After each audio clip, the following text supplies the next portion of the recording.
flip side, we don't have time to go to all the elements of logic or all elements of emotion, but I want to give you two, is fear. Can you use fear? Is fear good to use as a persuader? It depends. It's your dentist that says, only floss the teeth you want to keep. Is that fear? And does that work? So there's some elements you can use of fear. Now, when the fear is so overwhelming and it's not believable, it doesn't work. But sometimes fear is very important to use. Now, when you do use fear, make sure it's unpleasant. It needs to be something that kind of gets under the skin that bothers them. Does it bother you that you're going to lose your teeth? That's unpleasant. But you have to get careful how you use fear. It needs to be imminent. Something they feel that could happen to them, is going to happen to them. If I say, look, asteroids are going to come and destroy the earth. You need to get ready now. Does that scare you? No. Why? It doesn't seem like it's really going to happen. If you're living in Kansas, I'm saying, look, there's earthquakes coming. And they haven't had an earthquake in a long time. It's not going to fear. But if I go to California, who just had an earthquake, the fear is going to be much stronger. And of course, you need to provide a solution. You don't want to just go around scaring people. If you want to, here's some floss. If you want to keep your teeth, here's some floss. Provide the solution. That's your product or service. You know, are you going to have enough money for retirement? Are you going to have to eat dog food when you retire? Are you going to have enough money to eat good food? Here's the solution. I don't have to go to that extreme. And are they capable of doing what you ask them of? Are they capable? Are they capable of investing? Are they capable of flossing? Are they capable of building a bomb shelter if you're scared of an asteroid? Fear. Unpleasant, imminent, solution, and capable. Okay? Let's move into dissonance. Have you heard of the term cognitive dissonance before? This is very important to understand human nature and understand how it works and why people do things. Dissonance is powerful. What I've done is taken 4 theories and add some other information to really understand how this works, because this helps people persuade themselves.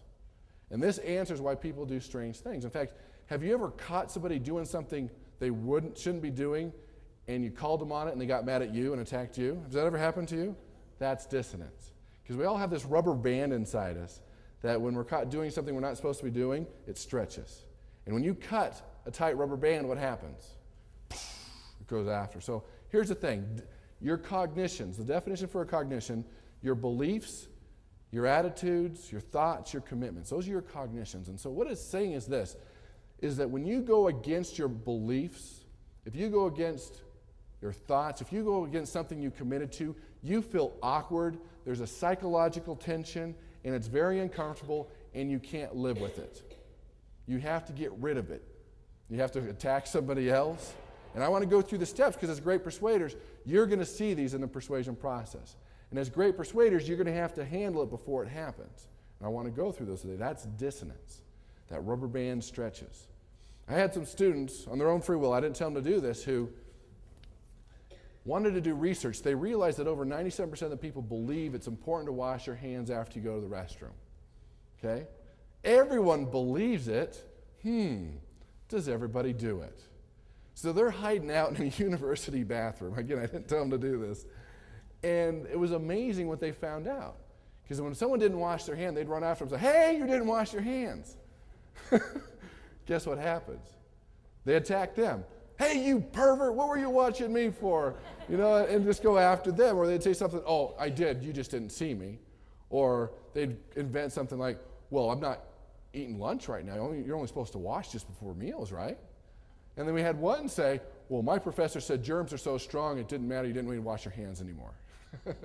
And so they have these knee-jerk reactions. That's what most people do, rather than saying, oh, very few said what? Oh, you're right. Silly me. I'm going to wash my hands. And that's what dissonance does. And we have these beliefs. We can't, and that's what people do. When they want to become financially independent, when they want certain things, they want a new car, we need to commit them and understand their beliefs, and that's when you can really persuade. Let me give you an example. It was about a year or two ago. I took my wife on an anniversary to a cruise to Bermuda. Beautiful island. Okay? Now, my belief is I shouldn't eat after 7 o'clock. I should exercise every day, and I should watch what I eat most of the time.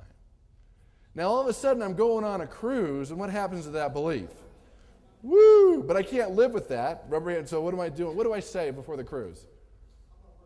Yeah, I'm going to work out before. I've lost 5 pounds before a cruise, just so I'd break even, right?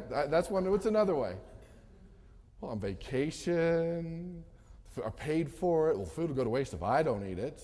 I mean, where else at a midnight buffet you try to stay awake all night long just to eat fatty foods and chocolates? I mean, this is a cruise. And so that's the rubber band stretch. We're like, oh, vacation, or I'll do this thing. So here we are on this thing, and you go on a cruise, and on a cruise, whoo, I'll eat whatever. You know, you're eating 5, 6 meals a day. You're just going at it. So we go to the shore, and Bermuda's an incredible island. It has one of the highest return rates of all the islands just because the people are so friendly. They have some pink sand beaches. We went there, and it was just beautiful. We had a great day. We came back. It was about 4 o'clock. And we were changing, getting dressed, and I told my wife, you know what? I'm going to get something to eat. She's all, why? Are you hungry? I said, well, no, but you're on a cruise, right? That's what you do. You eat. She says, oh, why don't we go work out or something? I'm like, oh, all right, that's probably the best thing to do. She said, she went to the gym, and I went to the track. She doesn't know this, by the way. But anyway, I went to the track, and I committed to myself, I'm going to run 3 miles. And I so looked, it was 24 laps. It was a beautiful day. Blue waters, the sun was coming out, just a beautiful day. So I start running 3, 4 laps. And every time I go back the back of the ship, I'm smelling something. Wow, that smells good. And I come back around again. It's the hamburger spot with the fries, on the back of the ship, the fries and the hamburgers. And I'm like, wow. No, I committed to myself. I'm running 24 laps. So I keep going. And then I saw someone in shorts and a jogging shirt eating a hamburger. If they could do it, I can do it. No, I kept running. I'm doing 24 laps. I kept going. I'm thinking to myself, well, if I did have a hamburger, I'd probably at least break even. Right? Going these thoughts, I'm going through my mind, I'm doing some things. And to my dismay, this is what happened. My wife still doesn't know this. She might be here later, so don't say anything. Lap 24, I got hamburger, fries, all the fixings, and I ate it while I walked the last 4 laps. Now, I think about it now, like, that was crazy, but at the time it made perfect sense, right? It made perfect sense at the time, but it was crazy. It just didn't make a lot of sense. And so that's what people are doing. When they feel pressure to buy your product, your service, or idea, their belief is they want to make a good decision. Their belief is that they want their money to go to something that's going to help them out. And so when that rubber band, so you get close to that buying process, that rubber band stretches, doesn't it? They're feeling a little pressure. And if you don't handle it the right way, they'll go off, oh, I need to think about it, it's too expensive, they'll come up with some different things. So I want to go over some scenarios with you that talk about the rubber band. The first one people go through is denial. Denial. That's where you deny there's a problem or demean the source.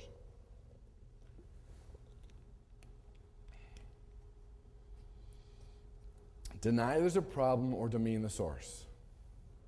So let me give you an example as I go through these different ones so you can understand how they work.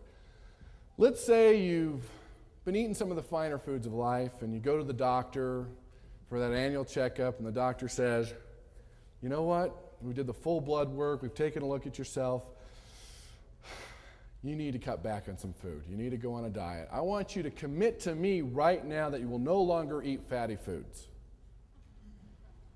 So when the doctor says, will you commit to me, what do you say? Okay, doc, no more fatty foods.